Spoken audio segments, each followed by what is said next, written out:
Hey everybody, we back again. Yeah, look at you with your little cap.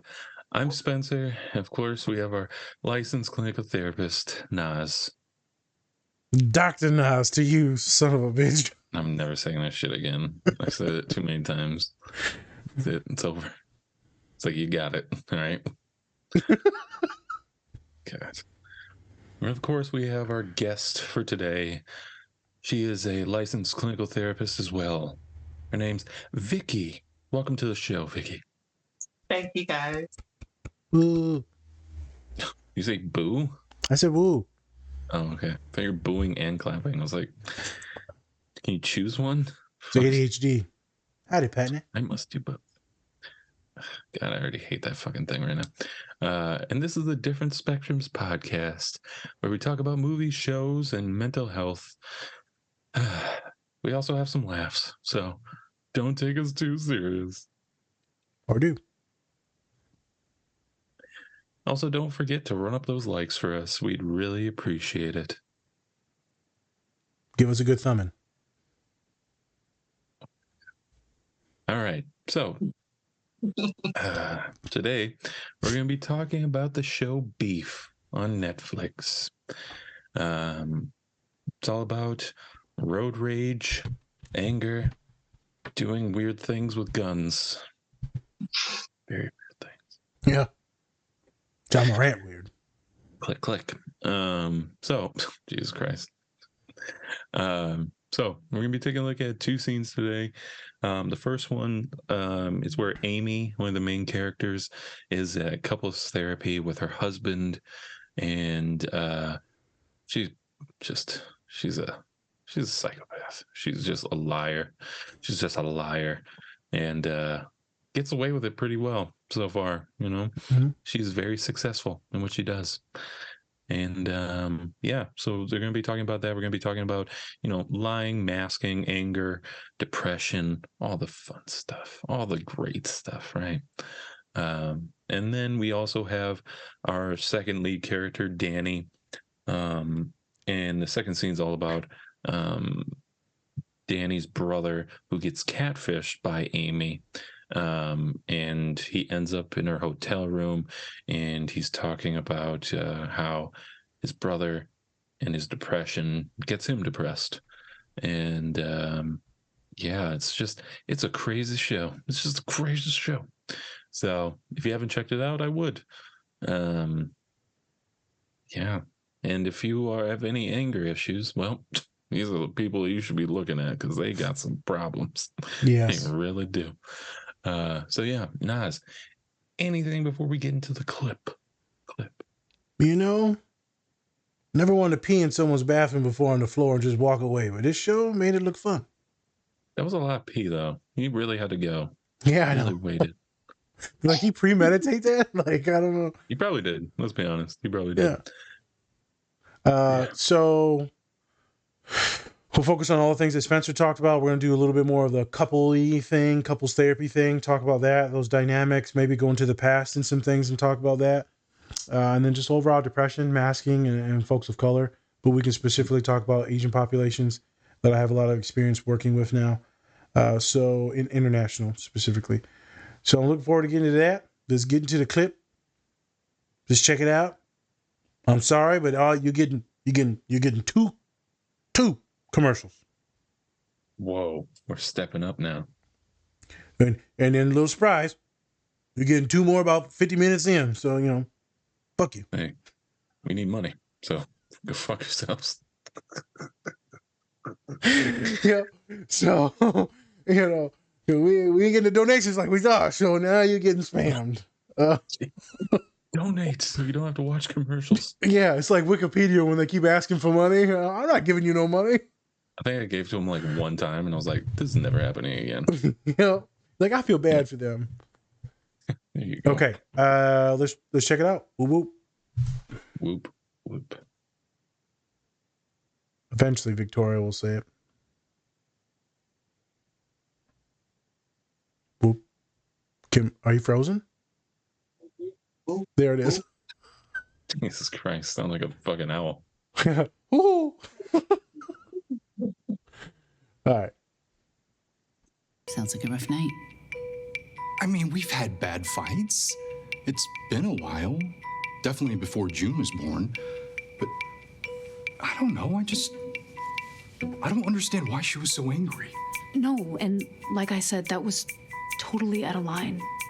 Honestly, I can't even enjoy anything vanilla since her comment. I'm sorry. I've just been really stressed about the deal. But it won't happen again. I found ways to manage my stress. What have you found works for you?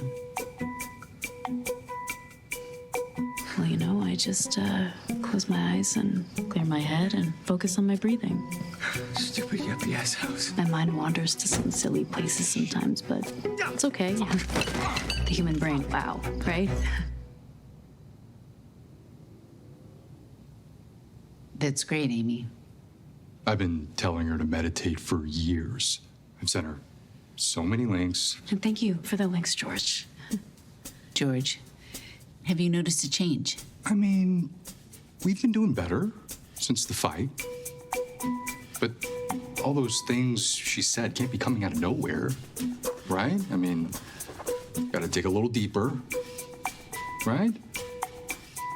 Now, Amy, when he says that, and you hear him saying that, what does that make you want to say? Cards on the table. I want to say he's right. My dad held a lot in. Chinese guy from the Midwest. I mean, communication wasn't his forte. He would just bottle up everything inside until it just exploded out at once. Fucking God! My mom, she wasn't any better. She thought that talking about your feelings was the same thing as complaining. She told me that the first time she heard birds singing was when she came to America, because during the Vietnam War, they ate all the birds. Can you imagine what that does to a person? No birds. It's hard to admit, but I think that growing up with my parents taught me to repress all my feelings. Breakthrough moment, babe. Amy, that's very self-aware. Thank you. When we're stressed, we revert to the pathways we created as children. Oh, yeah, it all comes down to parents, and I'm excited to dig into that. But acknowledging this is just the first step. In order to create new neural pathways, we have to uncover what lies underneath our awareness. Right. I think maybe subconsciously that's why I leave most of Junie's caretaking in George's hands. Maybe part of me is afraid that I'll create in Junie the same, what was it you called it? Neural pathways that my parents did in me. But I don't want to live like that anymore. I don't want to live in fear. Oh, fuck. I've been holding a lot in, but I'm not anymore. I know it's gonna take a lot of work, but I really think this is the start of a new chapter for our family. What am I doing? I'm really glad we did this. Me too.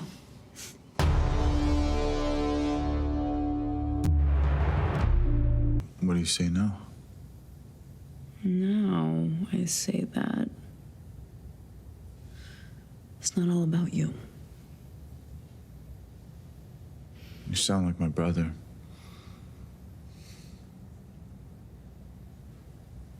Your brother who you hate? No, I didn't mean it like that.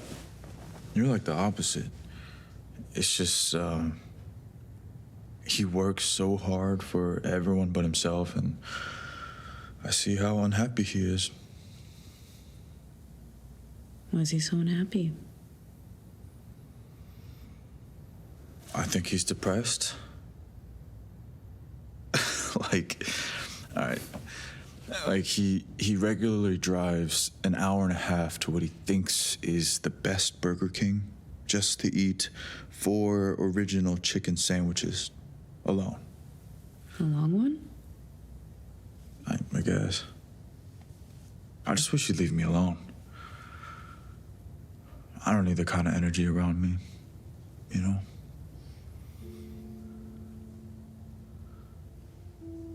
Yeah. It is selfish for broken people to spread their brokenness.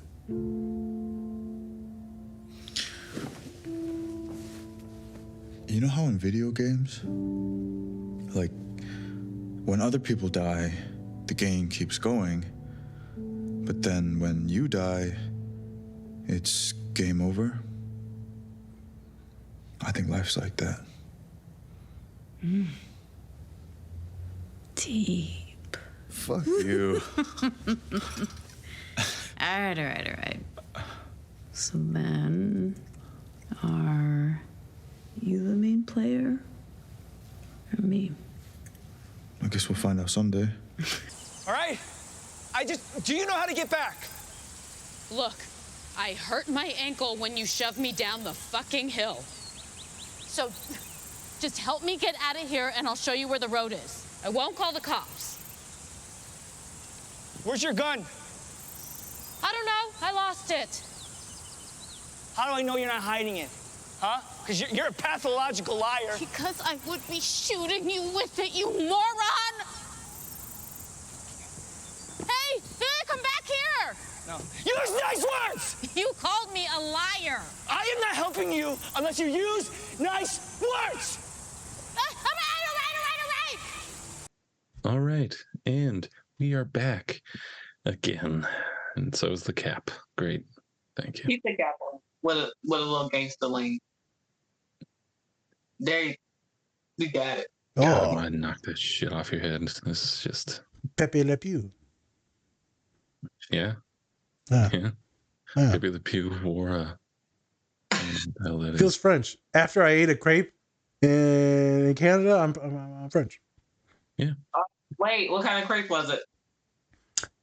Well, mine had Here we brie go. in it, and then I forgot that I hated brie, so now I officially hate all things. Yeah, that face is how I felt. You should have got Nutella and banana. I know. Never- I blew it.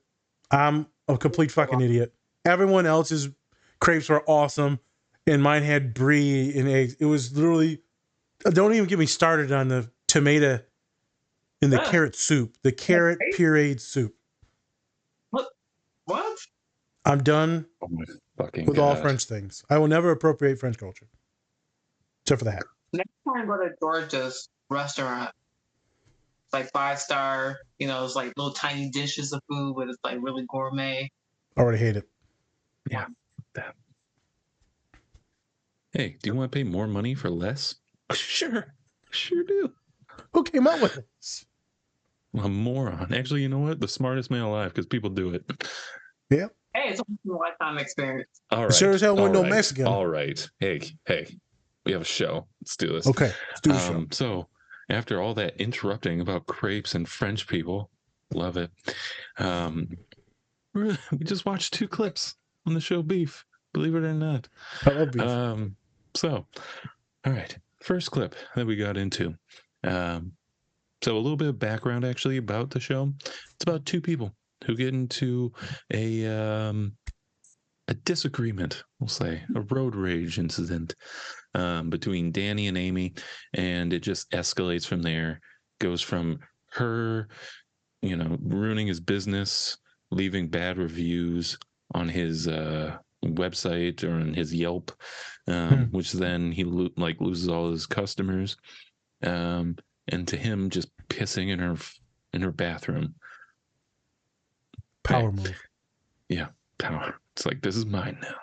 All mine. But yeah, and then they both kind of do like their weird stalking of each other. Could have ended relatively soon, but they just keep it on going. Keep it on going because they have anger problems. Yeah. Amy, especially, we see that she likes to lie. Really likes to lie. Likes to put on that mask of hers, and act like everything is okay, like everything is fine.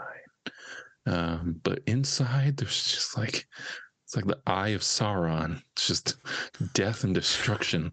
Yes. Yeah, Lord of the Rings reference. Lord of the Rings. Fucking nerd.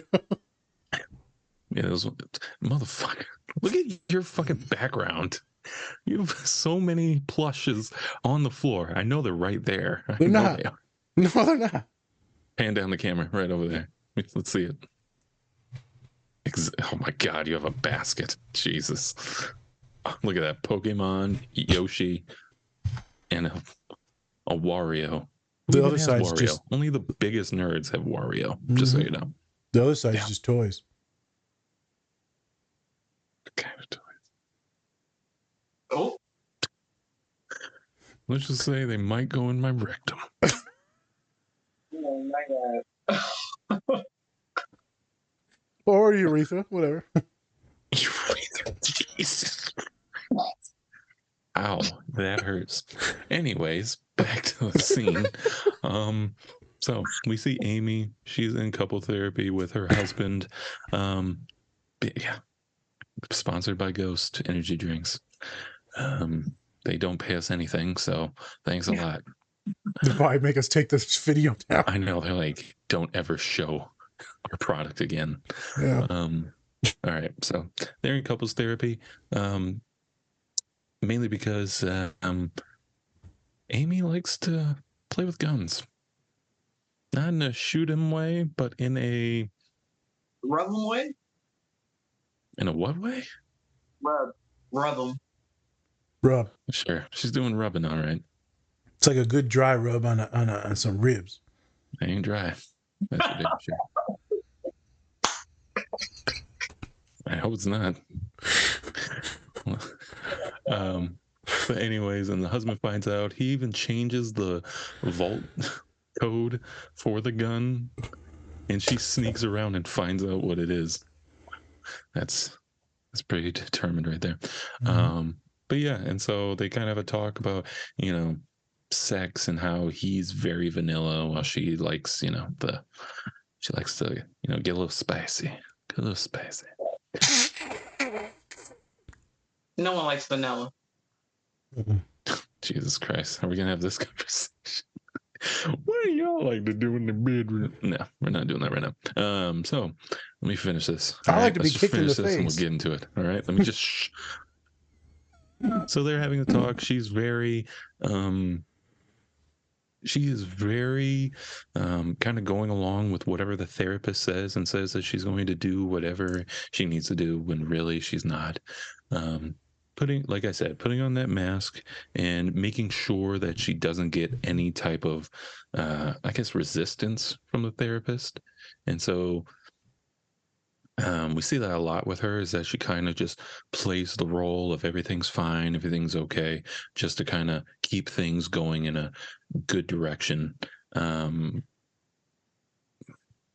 It's interesting because, you know, some people, they would just come out and say, like, yeah, I don't believe in this therapy thing. I don't think it works, yada, yada, yada. But instead, she really shows that she's just is trying to do it for the wrong reasons. She's not trying to get better. She's mainly just trying to Play the game. You know, yeah, just get through it and act like everything's fine, when she's not really doing any type of work to kind of make herself better in any way.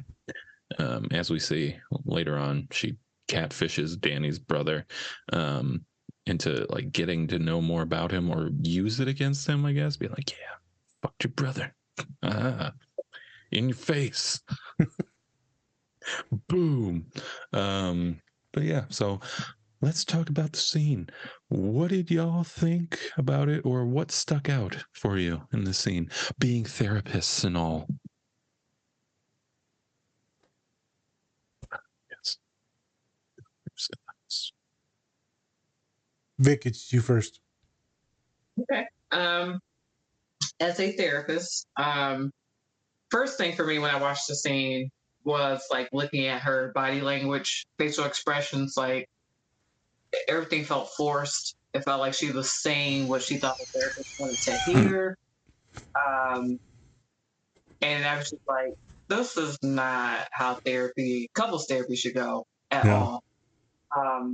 Body language, she's like facing the therapist and not like towards her partner. The fake smiles, you know, the cheesing and saying things that she feel would be accepting or rewarding by the therapist. Kind of like put on this whole facade, like I'm just gonna stay and sit here pretty and do what I need to do, just to kind of bullshit and get my way through the session and make sure that, oh yeah, I'm doing everything I'm supposed to do, when really in reality she's not. Um, Later on, she's got the title of pathological liar, so she knows her way around. She's been around people her whole life to know what to say, what not to say, how to kind of work her way out of certain situations. So, um, just pleasing the therapist at that point and her partner, um, just to keep the peace temporarily until shit continues to escalate. Um, as a therapist, I thought it was interesting that she brought up her parents, which a lot of people will say, "Oh, I'm really fucked up the way I am because of my parents." And she's one of those people who did that. Like, she's blaming her parents, she's blaming her culture, her ethnicity. Well, when I grew up, my Chinese father was very withholding of emotion, this and that. So instead of her saying, I think I am this way because of that, she was kind of, um, displacing the blame, like, well, I am the way I am because of my parents. And it's like, yeah, we all have trauma with our parents of some sort, but we can't say, this is why I act the way I act now because of my upbringing. It's like, what are we doing now? What work have you done since then to kind of change these Correct. behaviors and that? So I thought that was pretty important. Something that kind of stood out to me. It's like, yeah, I hear this all the time. My parents, parents, but you are an adult. So what are we doing now to kind of change that forefront and move forward, instead of saying, well, I am the way I am because of my parents. But, you're not the same person a month ago or a year ago. And we can't blame our parents for that. So, that's kind of what I took away from that, and was just like, okay, this lady is just definitely a pathological liar, and she's doing whatever she needs to do basically to survive and keep what she has going forward. So that's what I thought in a nutshell. Yeah. She's good at hustling. She's been hustling her whole life. I think, sorry, I got to sneeze. And it's, nope. All right. I think it's good. Me and Spence were watching it, and they kept doing them flashbacks. And then, you see some really messed up scenes. Some of the scenes where she was doing really risky sexual behaviors, some really risky stuff just in general, like stealing stuff. I mean, she's doing a lot of risky things. And you're wondering what's going on. Is it the depression that's causing these things? Is it because she wants the love and attention or affirmation from the parents? Is it because she's trying to feel something because she feels nothing because of the depression, because of the trauma? And so she needs to have these big experiences, dramatic experiences, hence the masturbation with the pistol. Right? It can't be vanilla. There needs to be some danger, some toxicity to it. I remember I was talking to Spencer, and I was like kind of like Team Danny for a while there. And then when he betrayed his brother and didn't turn in his college applications, that was unforgivable to me there. You destroyed and you hurt your family. Yeah. You hurt your family. I mean, I'm okay with hurting your family a little bit, but like, you can't hurt their trajectory to getting a better life. You miserable son of a... I was so fucking mad when I saw that. Right. It almost made me want to like turn it off because gross. And so you see Danny as this person that's always holding people back and then blaming people. He's doing things for people, but then he doesn't get the affirmations and then he hates them. They're both personality disordered. Mm-hmm. There's both issues with their parents and their life and their upbringing. They both have personality disorders, borderline, narcissistic, histrionic, right? There's some tons of trauma in there. There's some avoidant disorder shit in there. A lack of empathy. You end up feeling sorry for both of them. Codependency. What's up? Codependency, yep, definitely. I think I just ended up feeling sorry for her because I seen all the horrible things that she was doing to herself, her mind, her body. And then you see her in this therapy session. She's putting on a hell of a show, boy. And she says she fakes it all the time. She said, I made all this money. I don't even fucking like plants. But she's selling plants. Mm-hmm. And she's so beautiful, and she just smiles. And there's some pretty racist shit that gets said to her, and she just eats it. She takes so much shit from that white lady, from everyone. She takes shit from everyone. Mm-hmm. I'm like, she's actually kind of a badass, and she's also extremely fucked up at the same time. As long as she would work on her stuff and start doing a little bit better, she'd be a solid human. She's just so afraid that if she shows people the real her, they're going to run away because they'll find out she's a piece of shit. Yeah. Hence her masking. So she finds this dude. So this is what stuck out to me. She finds this dude that's like a legit, awesome, kind, innocent. We all know, everyone even listening, you might be the person. There's like some people you're like, they're too good for this earth. They're like, this is a fucking awesome, innocent, just, it's like, fuck, we need to protect you. And her husband is one of those folks. He's just a very kind, awesome, naive, vanilla dude. And because of that, she thinks that she can become better and rub some of that goodness off on her. It made her feel better about herself, and so she latches on. She wasn't necessarily in love with him, but she was in love with like who he was and how that could maybe make her a better person and provide a better life. Also, Spence said, he had some money. So that's what stuck out to me is her willingness to want to stick into this relationship, even though she's not fully like in it. And then towards the end, she tries to come out with some shit and admit finally everything. And he's like, no, I'm done with you. Vicky had me watch a movie. We're going to get to this next week. Unprisoned. And this scene where he goes, you're a good person. You deserve a good person. But until you handle your fucking shit, then no one who's good will accept you. No one will ever put up with your shit. Like her. She has to clean up a lot of stuff, and maybe she could be suitable for a good relationship. Will she do that? Who knows? I feel like those two are going to end up killing each other. As my boss would say, that's a match made in hell. Two borderline, two kind of narcissistic individuals together. That's domestic violence written all over it. So I'm going to pass to Spence now to see what stuck out to him. But I can't wait to talk about some couples therapy stuff. So some interesting cases. And then relate this back to neurodivergent stuff. So before we get into it, like Vicky, what would you say? Like, what are your thoughts on the husband as a whole? Very soft nature. Okay. He brought up like the whole conflict with the guy who came into their home and urinated on the wall.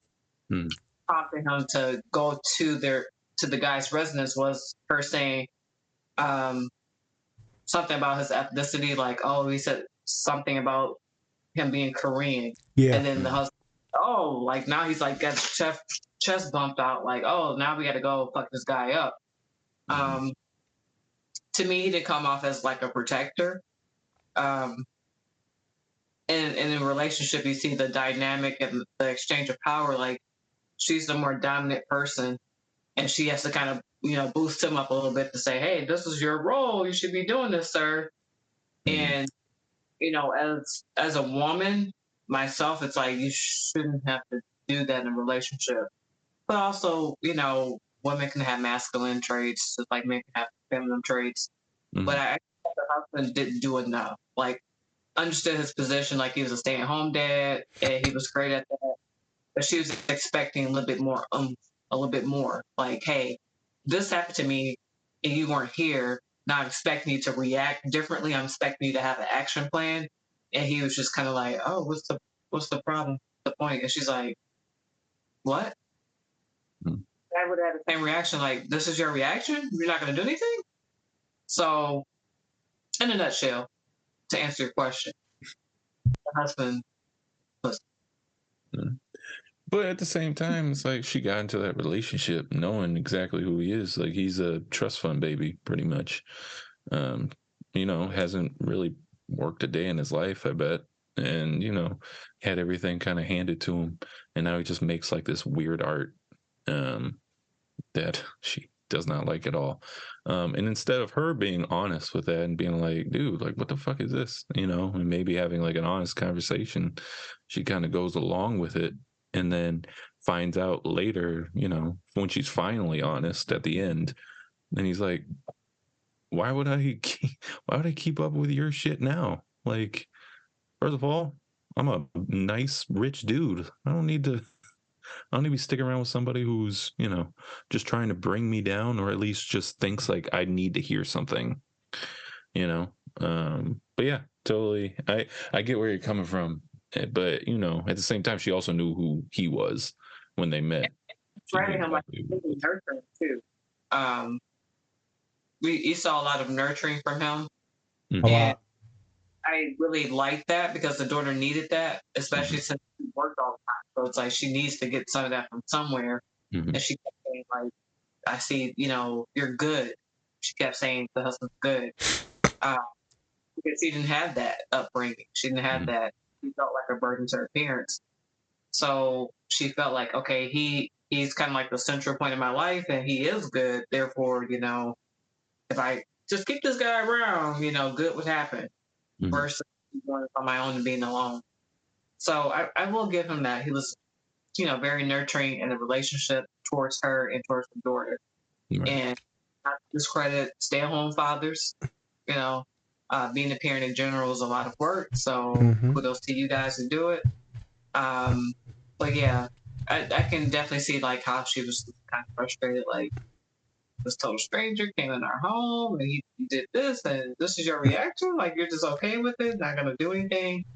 But also seeing the other point of view, like, do we need to be aggressive? Do we need to be this and that and retaliate? And she's like, Mhm. yeah, She also didn't like his art, and to Yeah. quote unquote, his art. Someone said that his art looked like poop with herpes on it. that is, they did say that. Yeah. But backtracking, so she didn't really respect his art. She really didn't respect like his profession. She sure as hell didn't like all the chairs. Yeah. The interesting thing though is you brought up how he was a good caretaker. So because he was a good caretaker, and this is something very nuanced you'll see in relationships, that made her even more insecure about herself, and thus that made her hate him even more.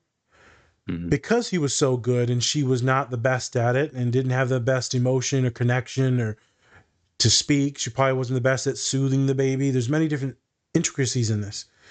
And she loves him for it, but also it makes her insecure, it makes her vulnerable, it makes her hurt, and thus she's kind of resentful and jealous. And that leads her to lash out, leads her to seek and maybe want others. Because when you go home now, you feel bad because your kid, can't really communicate with you. Your kid wants to go to dad. Uh, that can be a very hurtful thing when you're, I don't know because I'm not a woman. But I would assume, right, it's supposed to be, women are supposed to be the baby's attached to you, mama's girl and all that. And then the We're roles are supposed to be the reversed. nurturers. And Yeah. it's supposed to be the nurturers, right? That's supposed to The be all hunters you. and gatherers. Women And Gender it's based roles. on other times. because I Women felt are like supposed to be the gatherers. brother, the younger brother, she was nurturing him. She She felt was. wanted. Like, okay, I'm fulfilling my purpose as a woman. Um, I didn't think of that way until towards the end of the season. I was like, okay, like she's definitely trying to like one up her husband. Like, oh, well, she wants him for this or that. And she's like, hey, honey, I can help you with that. And she's like, no, I'll ask daddy. And it's like such a punch to the soul. It's like I brought you in this world and you want him? Like, Yep. I I brought just you into find it this world. Oh, sorry. I find it so interesting, just like the dynamic between men and women, and how, like, even though she is making a lot of money, she's doing very successful business, she's just still so unhappy. And no matter what, like, she can't just be happy with what she has. She always has to want more and more. Like, she can't just be happy that, maybe she doesn't have that emotional connection with her daughter as well as, as her husband, even though the daughter loves her mom and everything. I don't think she has that connection at all. I think the mother doesn't, Amy. She just doesn't feel that love, right? That the Yep. father can give and that he feels.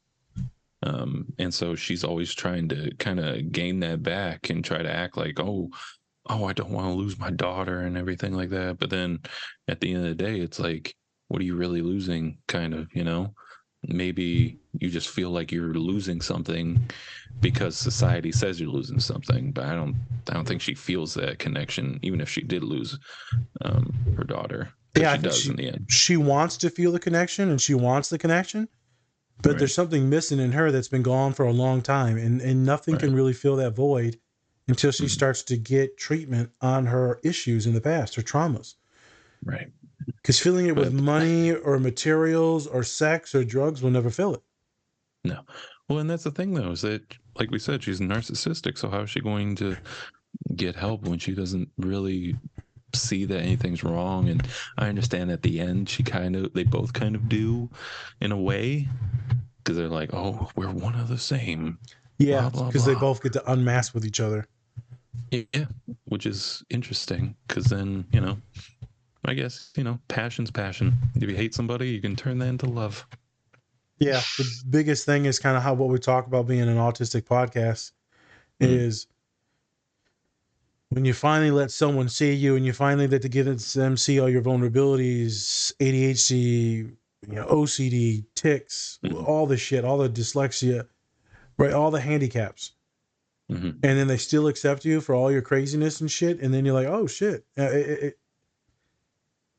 It provides something, this ultimate comfortability. And she finds it with this asshole that she thought she hated. And there's also transference in it because she hates him because they remind each other of themselves. And I knew they were going to get together right in the beginning of this shit. I'm like, they're going to end up hooking up. These two angry sons of guns, and they're both attractive. I'm like, two attractive people in the show. I'm like, yeah, someone's fucking Wait a someone. minute. I don't think this is. Danny. You don't think Danny's attractive?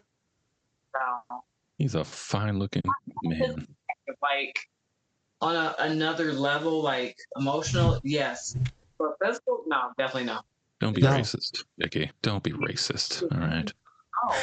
Don't you hate on Question. our Asian people or Asian brothers? Do you think that the brother's attractive? I know it's a yes. It is. He has a better body. He's got a body. And his face looks nicer than the older brother, so that there's some stuff with that too, with him being more European looking, more Anglo-Saxon, more white adjacent. That more people may feel like he's more attractive. And to be fair, he is more symmetrical. He is more. He's got the aesthetics. Yes. And actually, he's technically a nicer dude. He's kind of a shithead, but he's like a decent person. He's nice-ish. Yeah, I don't know if he's nice. He's a decent person. He's not nice. Yeah. No, because as soon as Amy was just like, yeah, I ain't giving you no money. And he was like, well, fuck you, bitch. Oh, that's right. Damn. Yeah, he was like legit. He was just a little brat. He was. They're all something. But that's why I don't really agree with her nurturing him, the brother, or Amy nurturing the brother, because as soon as she saw that the brother needed something from her, that's when she flipped it and was like, no, I'm not giving you any money. You have to work for it. You're the man or whatever, so you have to work for it. And he's just like, well, I thought, you wanted to take care of me and all this stuff. She didn't want to take care of him. She just wanted, to feel, I guess, maybe power, or maybe not power. Something. She wanted to feel powerless. She didn't want to feel powerful. She wanted to be powerless, I think. And that's what she wasn't getting from her husband. He wasn't, trying to be dominating or anything, but, and then also she's getting a lot of affirmations from the brother, being like, wow, you're so hot. You're so beautiful. You're amazing. You're all this. Which I'm like, the husband ain't saying that shit? I feel like he is. I feel like he would say that. I feel like he would. Go ahead, Vic. He would to some extent, but it's different for her because it's coming from a different person. And, the boyfriend or the guy she's catfishing asking for help versus her husband being somewhat self-sufficient, like not needing to ask, like he could do things. Sometimes he would ask her, like, oh, I got to talk to Amy about this repair that needs to be done in the house, as the guy she's trying to get back at. Like, and he was like, oh, no, I can help you with that. He's like, really? So it's just a weird dynamic. But yeah, I thought that was weird how she, she was just like, I mean, personally, if a guy called me out my name, I probably would have said the same thing. Get the fuck out my house. That's kind of disrespectful. She's kind of taking her, putting herself out on the limb and telling him to come over. And then he's like, hey, can I get some money? She's like, no, I worked I hard for this. mean, she doesn't really have the power. I mean, look, she did in the end. She did fess up to it and everything. But at the same time, bro, like you're also cheating on your husband, and then you're seeing this dude, and then he's like, "Let me get some money." Might as well just give him a little bit. You know what I'm saying? Just a little bit. Yeah, Let him do it's. his thing. I see where you're coming from with that, but there's a lot of folks that come up tough. That when you ask them for something, they're like, "I did it on my own. You do it on your fucking own." Let me tell you something. I've known Asian women. They do not like dudes that ask them for anything. They will give to you as a gift if they feel like it. Like they'll take care of you and all of that. They'll make you feel like all that stuff. But if you ask for anything, especially chick I know, she's Vietnamese. And so it's like they do not mess with that at all. They're like, you're a dude. You're supposed to be making your own money and shit. Like, what are you talking about? Like me giving you money. What? It's a little bit tighter boundaries. And so that might be a pretty good thing because you got a lot of other folks that will just keep getting used and used and used and abused financially. A funny story. I had a client and they see me in therapy a while ago. And he said, Nas, I was going to hit you up for some money. I said, you ain't getting shit out of me, brother. I don't know what the fuck you talking about. He said, I needed some bail money to get out of jail. I said, you got all these people you can talk to, and you think you gonna call me for bail money? I said, shit, your ass would have been rotting in there. And damn, it's like that. I said, it's like that.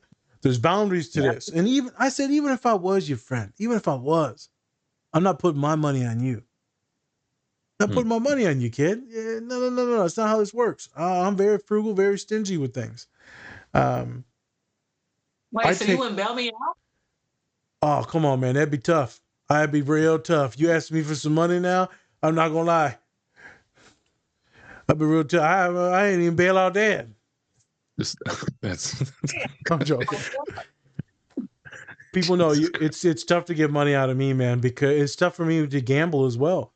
I work so hard for this shit. I'm not throwing it away. Mm-hmm. And if you get yourself into some shit, you got other people to talk to. And like, if you did hit me up, I'd be like, so if you got to hit me up, there's some shady shit going on. So Vic, if I get a phone call from you talking about you need bail money, I'm going to be like, oh, so that's how I know you fucked up. Looking real good. Yeah. That you can't call any of the other friends or your family members, right? Even your little girls, I know they got a little piggy bank somewhere in that house, right? Damn. Time to break open those piggy banks. Mom's got to get out of jail. I couldn't believe that person asked me for some money.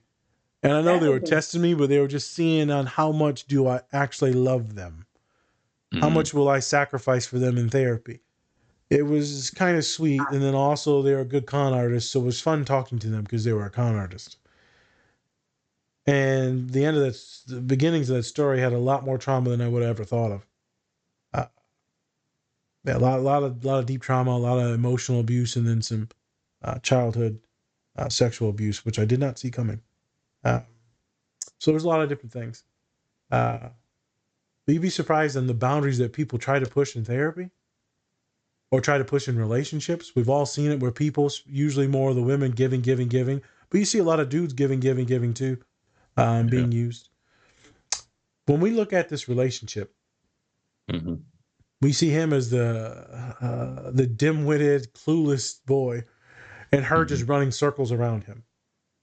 So if we get back to her stoic face, her mask, right? She's been hiding this depression for so long now. She's a trooper at it. I mean, that one scene was horrific where she had the one older guy come over, and then she's like crying. That was pretty traumatic. That sex scene. She's been messed up for a long time, so she knows how to mask now. She got some money now. She's got the life in the kitchen. And anytime one little thing goes wrong in this immaculate life, she like destabilizes and freaks out. So that's why I was saying that she had some borderline tendencies. Yes, the lying, manipulation, lack of self-identity. There's a lot of toxic, risky behaviors that she does, but also just the emotional dysregulation. Up, down, up, down. I love you. I hate you. I feel like a lot of women of color have some of these issues. A lot of men of color too, and will show more like Danny.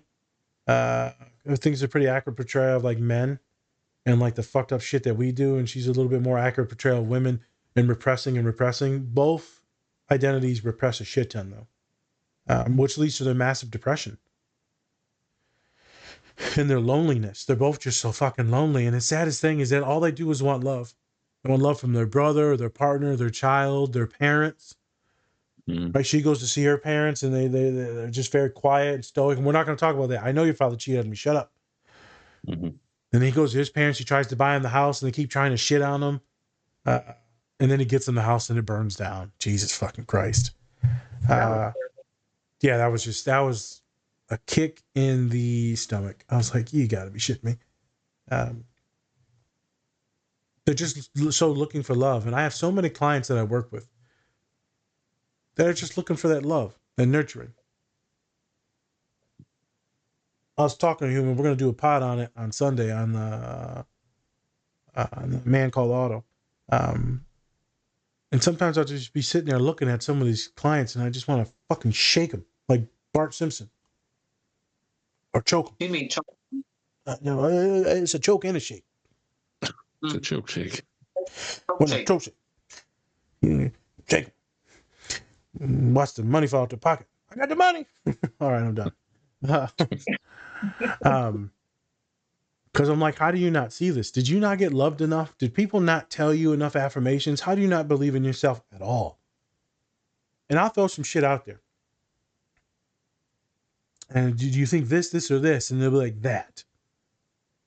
And I said it the other day, and they said that. And I was like, ugh. You agreed with that?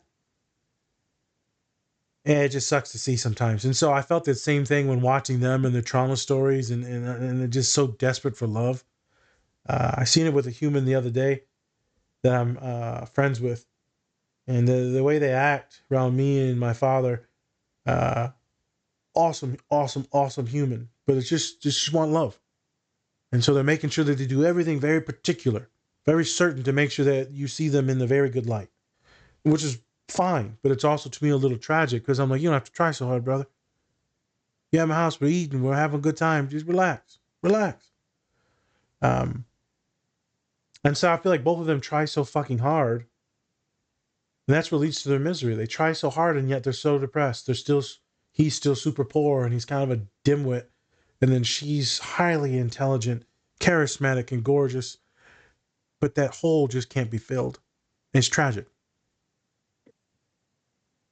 So, couples therapy. I work with some multiple couples, multiple therapies. I work with multiple partners just working on their shit with their partner. So they're seeing another therapist, I'm seeing one. It's a lot of interesting conversations that can happen. You know, as I was telling you too before we started the pod, I've had violence. People like getting threatened with knives, beaten, punched in the head, ran over. Lots of yelling. I've had people call the police on each other, people being arrested, people in court, people getting divorced. It's always surprising with my Indian, Asian, or Arab couples. It's just against kind of the tenets. You get married, it's kind of against the religion, the culture, societal norms to get divorced. So when Americans bring it up in therapy, like, what the fuck do you know? Specifically, if they see a white-bodied individual, fuck do you know? So then they'll see me, another Arab. So working with Arab and Muslim clients, they feel more comfortable. They're like, oh, maybe you know the culture, so you know like we can't do this. And it takes me a long time to try to convince people, like, what are you going to do when you have kids? You know, they're going to see this violence, this anger, this hatred. What are you going to do? And then some of them that have kids, I'm like, what are we going to do now with the kids? They see the shit. I've had couples, specifically black folk I was working with. They said, we're going to stay married until the kids are in college. Fuck me. That's another 13 years. Being miserable. 13 years. He said, I'm not doing it. I said, okay, so you're just going to be miserable. Yep. I said, there's no way you're going to be able to do it. There's no way. So So we talked and we talked and we talked. And it's funny whenever I get people in couples therapy because they've already seen someone else, and then they come to me like I'm gonna tell them something different. I'm like, what you think I'm gonna tell you different? Oh, just because I'm brown, I'm gonna tell you, you got it. Pretty much. I don't know what to do.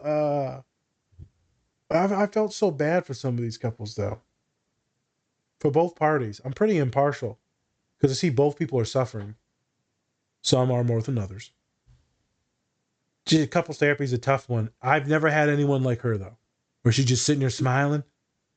I would have been so fucking sus in that therapy session. I'm like, I would have no. called her out right away. Hey, I noticed that you're smiling a lot, and these sound like rehearsed comments. Let's And talk more about that. everything sounds so perfect. Everything's so perfect. Why the fuck you in my office? Exactly. Yeah. Exactly. And then we would talk about intimacy. We would end up having to talk about sex in the relationship and what was going on with that stuff. We would need to talk about affirmations and like Spence or one of you was saying, and I like, or does he say like I love you and all that stuff, or you look gorgeous like where his brother was? We need to talk about a lot of different things. Do you feel needed and wanted and comfortable? She would be so fun to work with in therapy. Mm. Oh, I love a good joust. I love a good. She would give me a headache, but she would be fun to work with. Danny is easy to work with. Oh, that's super easy. Mm-hmm. I got a lot of men like him. Her, that con artist shit. You in for a ride now. Wait a minute. You crazy bitch probably gonna kill me. Oh my god.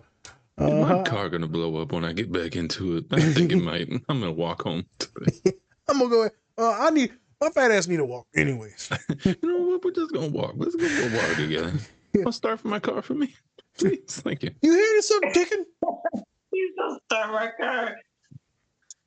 Yeah. I'm gonna go ahead and let one of them kids in and give a kid. Hey kid, I'll give you $5 to start my car. Even though we have a remote start, you're like, come on, kid, just drive. True. Just drive. Yeah. Yeah, this ain't creepy at all. There's candy in there too. I take that back.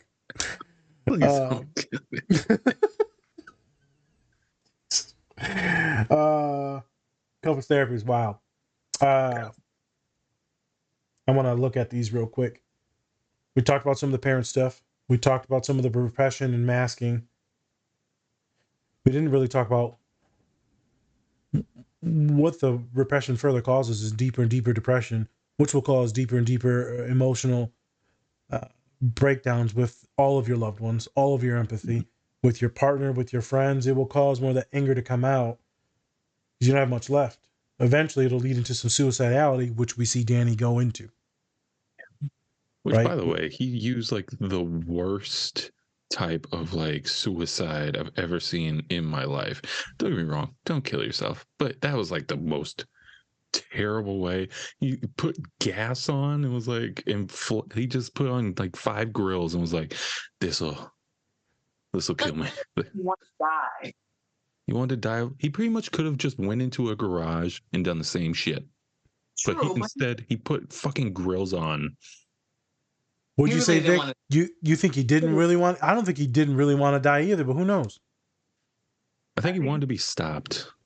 That's what, like most people that try to commit suicide, they want to be stopped. They want somebody to barge in, tell them like, no, don't do it. We love you. All that stuff. That's what they want to do. Yes. Real life experience here. I've been through it. There you go. But me stopping someone and my dad telling me if that person really wanted to do it, they would have done it. It's an act for attention. Yeah. I say that is true. So people that are watching this, if you've had any suicidal thoughts or anything like that, get some help. Like don't put someone through that. Like if you have thoughts like that, just go and seek help because it traumatizes the person or the persons around you that are trying to help you or stop you. Go and get help. Like walk into the nearest hospital, community mental health that's near you, hotline. Just get some help. Like it's it affects everyone. So, those who are watching this, like, I really, if you're struggling with anything, just call for help, or the nearest person that's near you, your support systems, reach out to those people, because it's very important. But um, people that go through that for extra of attention, like, that's just not the way to do it. It's just not. Vic, so why would I'm going to play devil's advocate here and mess with you, because this is what people will say. Why would I do that? Why would I burden others? Why would I want the embarrassment of letting people know that I'm suicidal? Why would I want that attention? Why would I want to make it real and speak it into existence? For the people that aren't doing it for attention, why would I want to tell someone and now my therapist or my cousin locks me up and I have to sit in a hospital for a week? Why? I don't want that. It's embarrassing. And I think people who do that without the real intent to actually harm themselves, that's like a cry for help. They're hurting, they need help, but maybe that's like the only way they can say, hey, I'm struggling here and I've been trying, or nothing else is working, so therefore this is kind of like my last resort. Mm-hmm. But if you're ever facing a situation with an individual who does that, it's like, don't bullshit around. Like, call and get help right away, because obviously they're doing it for a reason. They're doing it not to get attention per se, but it's their way or means of communicating. Something's not right here. I'm not feeling right, and I don't know what I'm doing. But maybe if I, got the right bells and whistles there, something differently will happen than what's been going on before. So that's my understanding. For some folks, it's just too risky to let someone know. Yeah. For the people that are serious, that are in their thoughts, and they see no other way out, clients that I've dealt with other friends, personal stories, with family stories, with my own story, there's no way out. You've looked at all the deviations in the world and all the choices and paths that you can make, and you're fucked. So there's an easy way out. I can be done with it all. Don't have to tell nobody. And, I'll be good. I'll be good. Everyone else will be a little sad, but I'll be good. And so it's terrifying, because even when people will open up to me with the suicidal thoughts as clients, they're like, fuck, you about to put me in the hospital, aren't you? Yeah, brother, I have to now. This is why I didn't want to tell no one nothing. I said, yeah, you was getting ready to jump from the parking garage, though, and I got you to come in the office. What'd you think was going to happen? I was just going to let you go? It's been intense. I've had people that say they're going to hurt themselves because of breakups, this and that. And I knew some, when it's a con.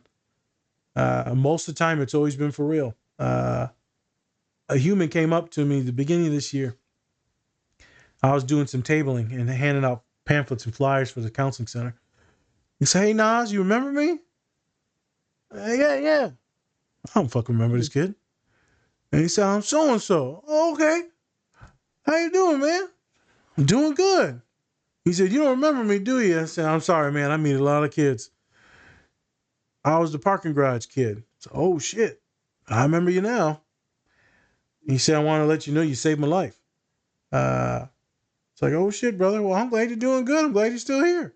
He said, yeah, I got hospitalized, this and that. And then, I'm good now. I need some medicine, someone to talk to. It was intense. I've never had someone come back to me like that I wasn't working with, because he ended up working with the hospital and other people. Some people, man, it's the only way out. You'd be surprised. Sometimes it's for attention. Mostly everyone wants to tell people. They just don't know who to tell or how to tell. They don't want to admit it. Makes it too fucking real, so you just kind of eat it. Or maybe everyone that you think that you would tell would just fucking shit on you even more. Or some of the kids, they've been suicidal. Their parents won't let them get therapy, or they'll make them see like a Christian therapist, or like someone, or like a friend that's not even a therapist, right? There's some weird stuff that happens with clients. And so now there's no other option. I tried to get help. I got shit on even more. So when we get into the suicidality stuff and get real sus. I know when I was suicidal, I ain't telling no one. You just kind of eat it, and then you drink, and you drink, and you drink, and then you look at your best friend that's drinking and drinking, and you said, okay. And you realize that both of you are depressed as shit. And then you're surprised. I'm not going to mention any names, but Vic would be surprised. And then you see like how suicidal they are, and you're like, fuck. Things get real interesting real quick. It's interesting when you tell clients, me. Get blinders on it. You don't think about friends. You don't think about family members. You don't think about kids. You're just in that moment. And when you're adding alcohol and drugs on top of that, you're not in your right state. You can make any irrational decision based on your feelings and emotions and things going on at that time. So it's really important. Like, we look out for each other and, pay attention a little bit more than usual, because sometimes those people that you think are okay or have the right not okay. Know that they're not okay. They're not okay, and you think that they are, and someone should have known that Danny was fucking tripping a long time ago. But you never know. Like, people like me and Amy, we could put on a fucking show. And people like other family members, they can put on a show, and then they tell you, and you're like, fuck, how did I not know? I've talked to partners, best friends, I didn't even know they were depressed. I was like, yeah, shit happens, man. So there's some that are attention seeking and then everyone wants someone to see them, to help them, to support them. But sometimes we just can't find the fucking way to get it. Or we did try to get it and it went sideways. God, you should see some of my international Asian students and Indian students, Arab students. When they're getting ready to fail out of school, you want to see someone fucking terrified. They're talking about deportation, the family shame, going back to a country that they might not have a good job in place. It's intense. Well, hold up, man. I can write some letters. I can get you out of half of this shit. The other half, I don't know. But this half, I got this half. They're like, you can do that? I'm like, man, I'm writing this shit already. This is random. I got accommodation. Yeah. I got a shout out from one of the vice provosts. It's like way up in the school at Purdue University. They said your name was brought up multiple times, but specifically by one client that you kept them in school and now they're graduating. We as a committee wanted you to know this. I responded to it immediately. They didn't give me the name. I immediately responded to it and sent it to my two bosses. I said, #pay raise. Oh my God. You get that money? Yeah. So we talking that money now? Well, money talk. You even talking about money now? Yeah. See, you thought I was gonna say something real nice and kind. No, I'm a piece of shit too. I got the cash. Yeah. Mama like. And I'm just doing my job. I can hustle. And I'm not even saying that all the shit I be doing sometimes, writing these things, is all on the up and up. But I know what to say and how to write it to get the student out of shit. Mm-hmm. And then if you fuck it up again, that's on you. I can't save your ass twice. I can save you once. Mm. I got some students come to me, I done failed this class 3 times. Motherfucker, what I'm going to do? That's 3 times. That's a lot. 3 times, you out. Not 2. So I digress. Suicidality is intense. I remember working with one couple long time ago. And awesome. Both are awesome people. But when one of your partners is depressed, clinically, it's going to impact everything. It's going to impact childcare, intimacy, all of it. And then especially if medication's not working, therapy's not working, maybe you don't click with other therapists. I also think that they were neurodivergent. They did not agree with that. Pretty sure that she was. There's a lot of stuff that could get complicated, man. And then it may lead to the divorce, especially when there's children involved. Couples therapy is a tough son of a bitch. I can work with one person and get them healthy. It's hard to work when there's 2 people and one of them is very unhealthy, needs individual therapy plus couples therapy. But sometimes it's not even a couple issue. It's that person's just depressed as shit. And this is what we were getting back to what Spencer was talking about and you talking about. She's fucked up. So couples therapy ain't going to fix this. She's her own therapist. I had a client like that about 2 months ago, and his situation mirrored my ex situation. And I was like, dude, if you want your marriage to work, you need to get into individual therapy. I hear your wife saying couples therapy, but you personally, with you telling me that you used a razor blade yesterday, like That's intense. yeah, this is individual therapy. You really should be in like, partial or inpatient right now. He's like, well, I gotta work. And I'm like, I can't force you. Like right now, you're presenting fine and you're not harm to yourself. But based on the series of events that led to you to coming here and the amount of violence and verbal aggression and the relationship, I'm like, yeah, this is you're the problem. You're the main person in the relationship that has the Has the issues, and problems. individual therapy before you guys can even touch couples therapy. But I said, hey, before you think about starting a new relationship, how about you go to individual therapy? Before you think about walking away from your marriage, how about you think about individual therapy? You have a lot of anger issues and things you need to process and work through before you can even walk into a room with your wife and tackle those things together. Yep. So, long story short, the guy went to Cancun with his wife or family. I don't think he's in therapy. Had to discharge him, but it's like, damn, dude. Like I'm trying to tell, and I told myself from real life experience. Like I got personal on him. Like, look, I'm trying to help you out, sir. Like, come on, and still just not clicking. So Black guy, white guy, brown guy.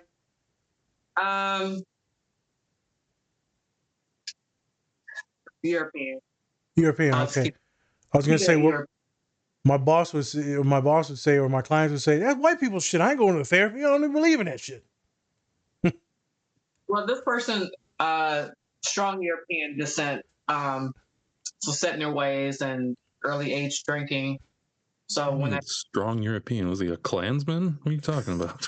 Like, a part of the culture, like I was like, what age were you when you first started consuming alcohol? 12. I'm like, okay, so can we explain more? Tell me more about that. Oh, well, that's a part of family meals. Oh, okay. So all right. I'm not going to put down you became an alcoholic at 12, but maybe later in life that became more prominent. So taking into consideration cultural factors and things like that and upbringing. But long story short, like he didn't do what he needed to do. And it's a person in the integrated care that I work with was like, I'm discharging him because he's not doing X, Y, Z. That's it. We have to. Some people just can't take the path. They don't want to do the path. It's hard work. Working on your shit is hard work. So I ain't gonna lie. Who wants to do that shit? Who wants to do that? But he might be divorced. I say divorce in his future because he's not willing to put in work. Correct. But also that would be a road. You can kick that can later down and figure the shit out. Therapy's tough now and in the moment. So we've hit depression, repression, anger. Spence talked about some of the different dynamics of some of the folks that he knows that is Asian. I talked about some of the dynamics, some of the societal things. Therapy is really not a thing in many other places, international places. Mental health is not really a thing. Medication is definitely not a thing. Leads to a lot of repression, a lot of stoicism. So now we're going to go into some neurodivergent stuff. You may see yourself like Amy in the therapy session where maybe you're looking very stoic or very reserved, or you're putting on an act because this is what you think that the therapist wants you to do. If neurodivergent seeking therapy, just be straight up and honest. You don't have to mask or put on the show. You can ask for permission or consent to act certain ways or talk certain ways if you need to. Like in my office, I don't care what you do or what you look like, what's going on. Like today in therapy, a client, I apologized for being stoic. She said, oh, no, it's fine. I said, yeah, I apologize for looking away and like not having any facial expression because I was thinking about what you just said and how I can work on this. She said, oh, no, I don't mind at all when you're darting around and stuff like that. She's like, obviously, I dart around all the time, too. I don't make eye contact. I said, yeah, I just want to be respectful now. Because I know I wasn't changing my facial expressions to what she was saying because I was paying attention, but my mind was somewhere else. And thus, I wasn't putting on the show, the therapeutic show. So be mindful and make sure that your therapist is cued in on some things if you do work with them. Let them know your thoughts, feelings, emotions, behaviors, any physical or body pains that are going on, what you're being triggered with your partner, Where are the arguments starting? How do you flirt? What makes you attracted to them physically, emotionally, sexually? What's your type of intimacy? You got to go into specifics and all of those different things when you're doing individuals, when you're working on couples issues. Both languages. All of it, right? Like my one client, I said, well, how do you? Well, he turned me down the other night. I said, did he even know that you were horny? He said, yeah. I said, well, how do you let him know? Well, I kind of just walk. He's in his computer, and I just kind of like brush his hair a little bit. Dick on the fucking keyboard. Oh, Jesus. What? Yeah, no. She's like, I just kind of brush his hair, and then I just kind of, pet his hair, and then I walk away. I said, what the fuck is he, a dog? Like, good boy. Right. I was like, how does he know that you're ready to do stuff? He's like, well, he should just know. I'm like, no. He does not know. I fucking hate that shit so Grab him by the ball. No, I'm kidding. Well, hey, it might work. I told her, right, they worked on it, and they talked about it, and now there's a little bit more communication and like intimacy engagements a little bit better started now. She's like, I can tell when he's turned on. I was like, yeah, does he come pet you? She was like, fuck you. It's not as hard of an indicator as you think. Yes. So it was pretty funny. Things changed a lot moving forward with that. I've also worked with other partners, and they're like, we're not having any sex. Well, I'm like, okay. Let's done. Well, no, then the one person we start talking about it, I'm like, what are they doing as a partner? And then I'm like, okay, so your husband is clinically fucking depressed, and there's no way he's touching you. Because 3 of the most important people in their life just died, and they need to go do therapy on that shit. That makes sense. Yes. I know that makes sense. Oh, never thought of that. Yeah. He's sad, so his thing doesn't work. Oh. Yeah. I'm like, this is not you. Well, I feel like he's not attracted to me. That's because he's sad. Yeah. He's sad. He's just a sad. It's so complicated, these marriages and long-term relationships. All right. Let's move on to the second scene. Yes. Because we can still tie up some of these other things. Yes. So, second scene, all about Danny's brother and Amy finally talking, even though he finds out that he was being catfished by her and he doesn't care. He's like, well, she's actually finer than I thought she was. Win-win. And so, yeah, so they just have a talk. He's talking about his brother. I think that especially for Danny's brother, since he is the older brother and he sees that the older brother is struggling, I think there's just like a thing maybe in Asian families, Asian culture, where it's just like, you're the oldest brother. You're the one that's supposed to be succeeding. You're the one that's supposed to be leading, setting a good example of what to do and what not to do. And then with Danny, so a little bit of a backstory on him is that his parents owned a hotel, motel, whatever. And it got shut down because Danny was bringing in like stolen goods. And so ruined the business went down the shitter. And brought a lot of shame on his family and things like that. So now it's just looking like, especially once like a little brother senses like, that the older brother got a little weakness in him, that's when it's just like, I don't fuck with you anymore. I don't want anything to do with you. And it feels like, since we saw a little bit of flashback of when, Danny's brother wanted to go to college and everything, and he was like, man, I'm doing my own thing. Let me do my own thing. And he's just like, no, man, you got to help me out. You got to help business and everything like that. And he just brought him down with him. So we see a real concern, especially with, Danny's brother is not really trying to help Danny at all. He's mainly just being like, I just want to get the fuck away from him. I don't want to be near him. I can respect it. Especially for, what we kind of see at the end where, like Nas said, that, Danny got rid of all of his letters to colleges, and he could have had a better life. But yeah. So, what do y'all think of the scene? I thought it was interesting how she was kind of saying like broken people spread their brokenness. And she's broken. Yeah, it kind of goes along with that theme of hurt people hurt people. If you guys heard that before. We talked about it during the Harry Potter podcast. Did we? Mm-hmm. Yeah, so for me, as Danny's brother was explained to Amy, like, I don't like being around my brother. He's severely depressed and blah, blah, blah. Basically, he was describing her in a sense. And she was kind of relaying to him, like, well, broken people, they don't intentionally do it, but that's what happens. They spread it to other people unintentionally. And that was really powerful because, in a sense, like, Danny's brother was relating to his brother to her, who she was essentially herself. And to hear that from like a third person, like, damn, he's describing me. He's describing his brother, but that's me. That had to be really hurtful for her, and eye-opening, like, And then for her rebuttal to say, well, the whole brokenness incident, it's just like she gets, like, she knows, like, I'm really fucked up.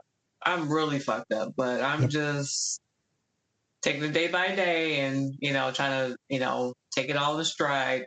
But to hear from the younger brother, it was eye-opening, I think, for all of us and even herself, and realizing, like, I am struggling and I am broken and I am hurt, I am depressed, I'm all these things. And she's doing everything to keep herself afloat.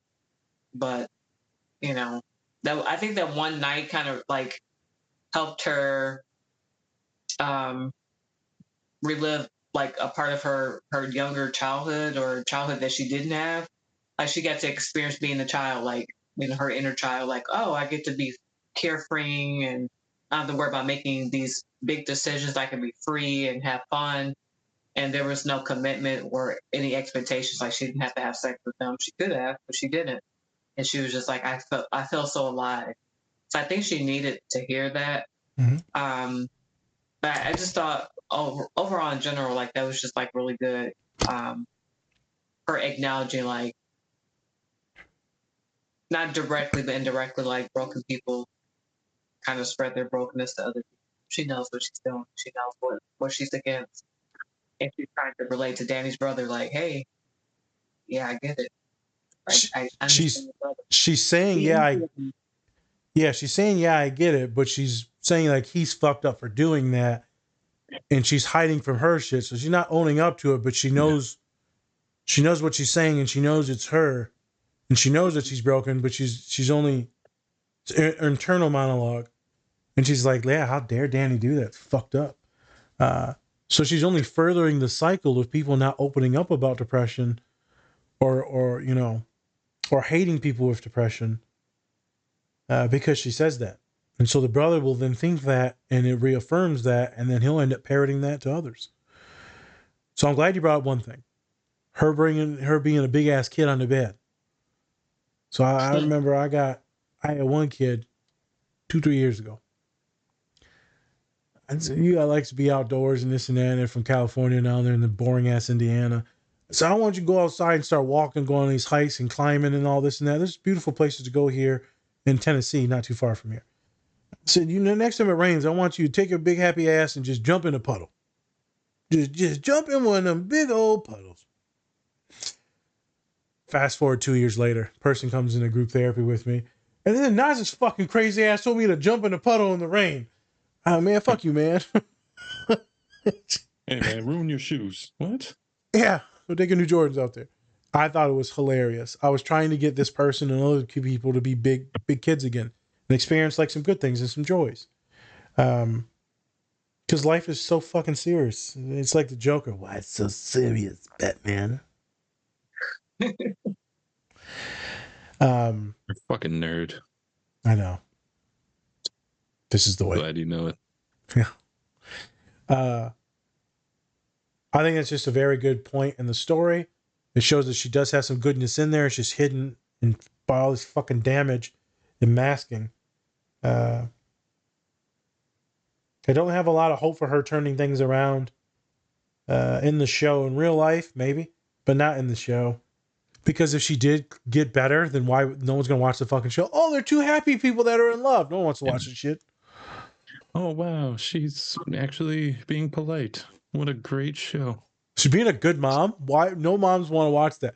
Because it's gonna make them feel bad about their momming. People want to see toxicity. They want to watch Shameless, where you're like, I'm glad that's not me. Yeah. I like that. Yeah, because you're glad it's not you. Yeah. You're like, wow, these people are fucked up. Yeah, like I'm fucked up, but I'm not like that fucked. That part. It's like watching Dr. Phil. You're like, I'm glad I'm not these people. Yeah. It's Glad like I when don't you're eat mattress fucking.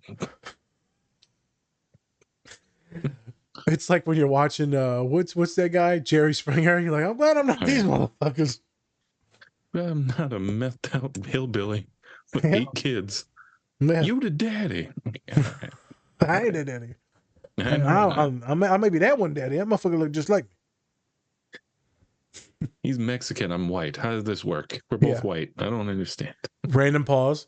I sent Colin a Snapchat today. This is funny. Snapchat has a filter where you look old and it gives you like a beard. Yeah. And so I literally look just like my fucking dad. It's hilarious. It was the funniest shit. My dad was like, what the It was quite funny. But yes. Good scene to tie in some of the depression, some of the repression, her big kidness that's inside that's been locked away. I think a lot of Asian folk, international folk, black folk, Hispanic folk, we don't really let that come out. It's always that like professional or thuggish, perfectionistic. It's just a bunch of worries. Like the human I saw today is just nothing but shoulds. I should do this. I should do that. I should do this. And I said, I remember my therapist told me once, Nigel, you shit all over yourself and it stinks. So now it's stuck in my fucking head now. When I say should, I think about me pooping. It's one of my happiest times of the day. Sorry. Tear off. Like just mushing around in my diaper sometimes. Moving on. I love how I can be like on my phone as you're talking, and then I knew as soon as like I can just perk up my ears and be like, "It's time to move on." Yeah. I don't even know what I was talking about, but exactly.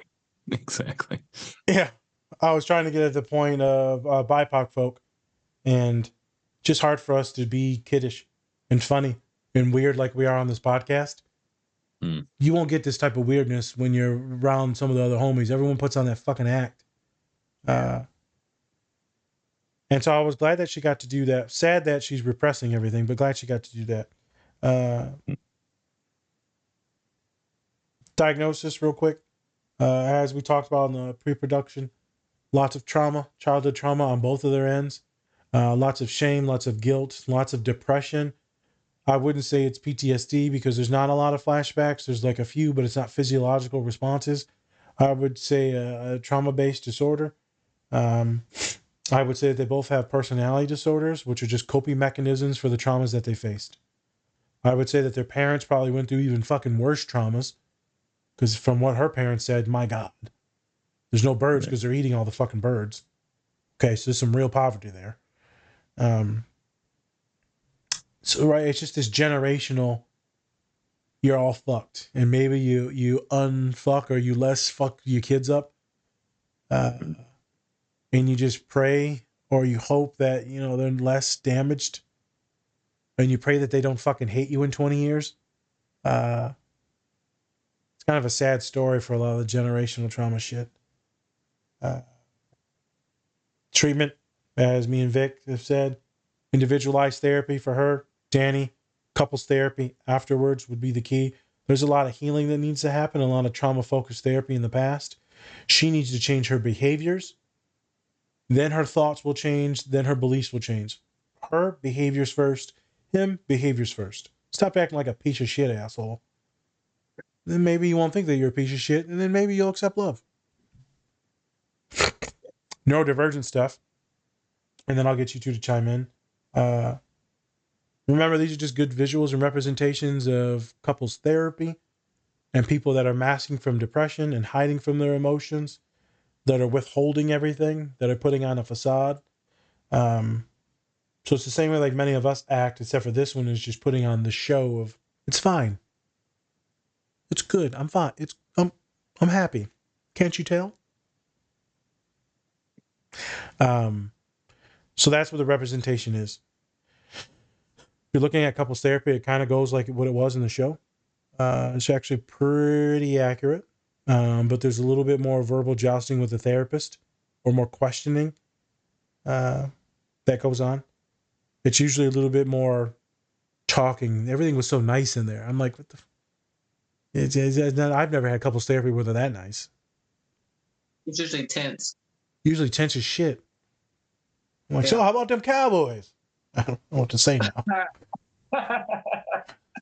No one watches football here. What are you talking about? Yeah, I know. How about the new anime? Wow, yeah. Yeah. I don't watch anime. Yeah, my one client the other day. How about the new Dragon Slayer? I'm like, you fucking nerd. Fucking get out. Get out. He's like, This is why we want to do this, is to talk about the depression and the sadness. Also, it's just a very toxic, engaging show. The anger is. There's a lot of good scenes about anger. If you see yourself fucking blowing up like this, like a neurodivergent individual, we need to do some emotional regulation. So not even just therapy. We need to like regulate that shit. Get you to go from a 10 down to a 7. That way you're not hurting anyone else or yourself.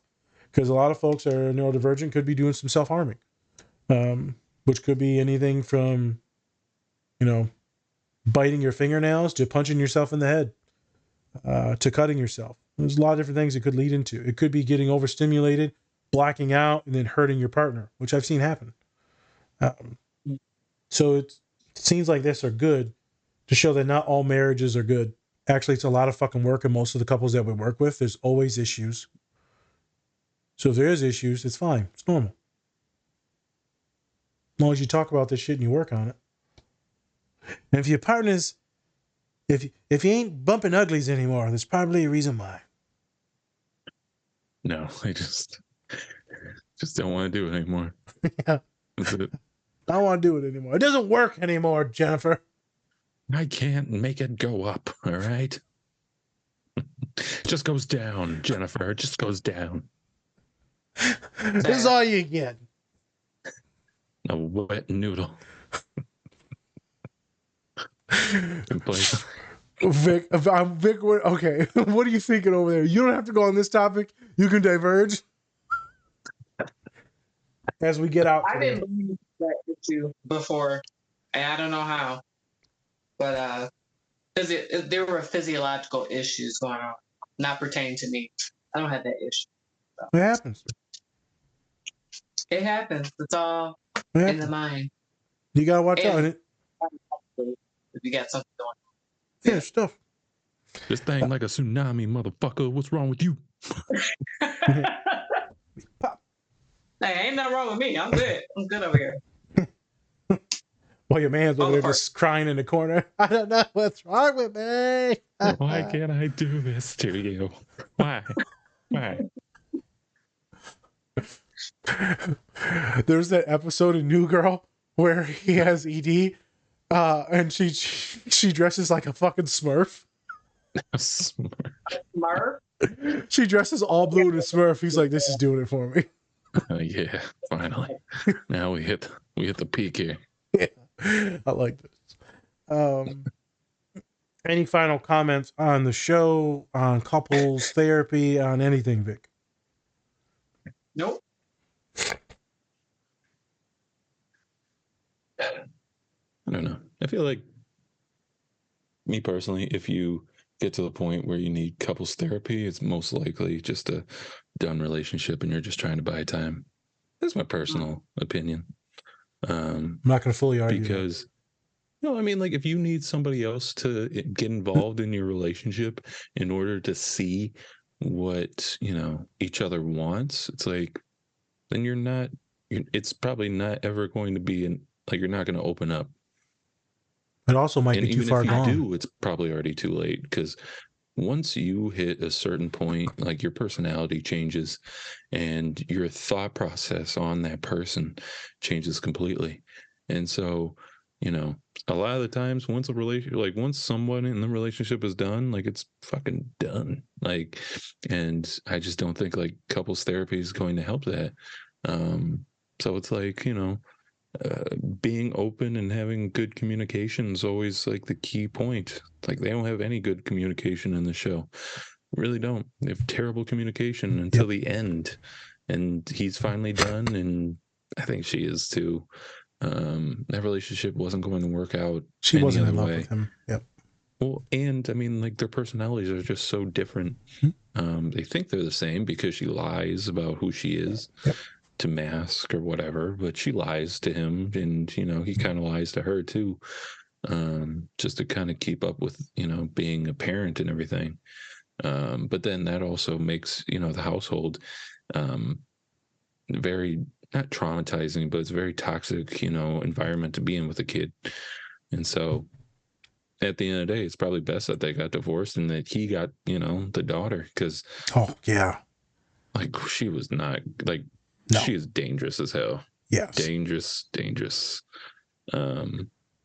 Yeah. And the path that she was taking, even if she didn't meet Danny, it would have happened with someone else, or it would have happened some other way, and maybe it would have been worse, honestly, because could have been with somebody who's very racist, bigoted, could have done something terrible. I agree. Yeah, that's just kind of my thought process, especially when it comes to, like, couples therapy. I feel like if you need somebody else to intervene with something, it's a whole different topic if it's abusive. But I think if you're not having that communication and you need somebody else to step in to tell you, what's going on, then I just don't think that relationship's going to last. But yeah, so I'm gonna co-sign some of that. Okay. I think that it is very, very therapeutic and can help, but I'm gonna let it tell you something. Yeah. Most of the time, they don't ever ask for it until it's too late. So what the fuck how am I going to help? It's too late. The damage was done. Yeah. So it would be much more effective if it happened earlier on, but it doesn't happen earlier on because you don't know it's bad until it's too late. And now you both kind of hate each other. Right. Yeah. And so that's why I said I agree with you. It's like, why are we even together? Why are we doing this? Like, what's the point? I mean, out of most of the couples things that I've dealt with and most of the bad relationships I've dealt with in therapy, I'm like, it's time. Right. It's what do you say? Everyone's set in their ways at that point. They're fixated. They're not going to really change. They're like, I hear you, but I'm going to still do me anyway. Also, there's too much pain now. There's too much mistrust and distrust. There's too much that has happened. You would be most likely better off, and that's fine. If you get to a therapeutic point where we can have an amicable split, that's a win too. Where you can both go be happy with someone else, and now you've learned the things that you need to learn for the next relationship. So it might not even be a failure. This is a process. This is steps to this, and now you know the next best steps with the next person. That's why I said I agree with Spence on some of this stuff, because most of the time, by the time they come to me, I'm like, fuck. Well, and then also I feel like once you do couples therapy, it's like, you're not going to open up as much. Like, you don't know the full story of everything.